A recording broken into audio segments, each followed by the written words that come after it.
വിദ്യാർത്ഥി സംഘടനകൾ, പ്രത്യേകിച്ച് രാഷ്ട്രീയ വിദ്യാർത്ഥി സംഘടനകൾ ഇന്ന് ക്യാമ്പസുകളിൽ നിന്ന് പലപ്പോഴും കഞ്ചാവിന്റെ കെട്ടുകൾ പിടിക്കപ്പെട്ടുകൊണ്ടിരിക്കുന്നു. അതുപോലെ മയക്കുമരുന്നിന്റെ ബാഗുകൾ പിടിക്കപ്പെട്ടുകൊണ്ടിരിക്കുന്നു.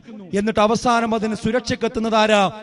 രാഷ്ട്രീയ മേലാളന്മാർ പലപ്പോഴും എത്തിക്കൊണ്ടിരിക്കുന്നു. ഇവിടെയാണ് ഈ രാഷ്ട്രീയ വിദ്യാർത്ഥി സംഘടനകൾ ഒരു കാരണവശാലും ഇതിന് നേതൃത്വം കൊടുക്കുന്ന ഒരു സാഹചര്യം ഉണ്ടാകാൻ പാടില്ല എന്ന് നമ്മൾ ഉറപ്പുവരുത്തേണ്ടതുണ്ട്. അതുപോലെ തന്നെ കോളേജുകളിലേക്ക് അഡ്മിഷൻ വരുന്ന സമയത്ത് ഒരു നാർക്കോട്ടിക് ടെസ്റ്റ് നിർബന്ധമാക്കിയാൽ ഒരു പരിധിവരെ നമുക്ക് ഈ പ്രശ്നത്തെ പിടിച്ചു വെക്കാൻ കഴിയും.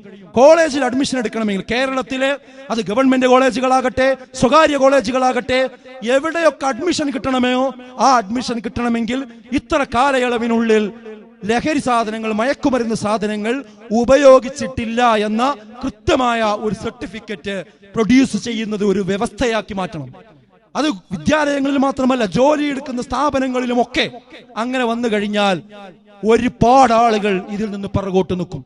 അപ്പൊ രണ്ട് കാര്യങ്ങൾ ഒപ്പം കൊണ്ടുപോകണം. ഒന്ന്, ഇതുപോലെയുള്ള ബോധവൽക്കരണങ്ങൾ കൊണ്ടുപോകണം. അതോടൊപ്പം എൻഫോഴ്സ്മെന്റ് ഒപ്പം കൊണ്ടുപോകണം. അഥവാ നിയമ നടപടികൾ കൊണ്ടുപോകണം. ആ രണ്ടും ഒരുമിച്ച് കൊണ്ടുപോകുമ്പോൾ മാത്രമേ ഈ ലഹരിയെ നമുക്ക് പിടിച്ചു കെട്ടുവാൻ കഴിയുകയുള്ളൂ. ലഭ്യത കുറക്കണം.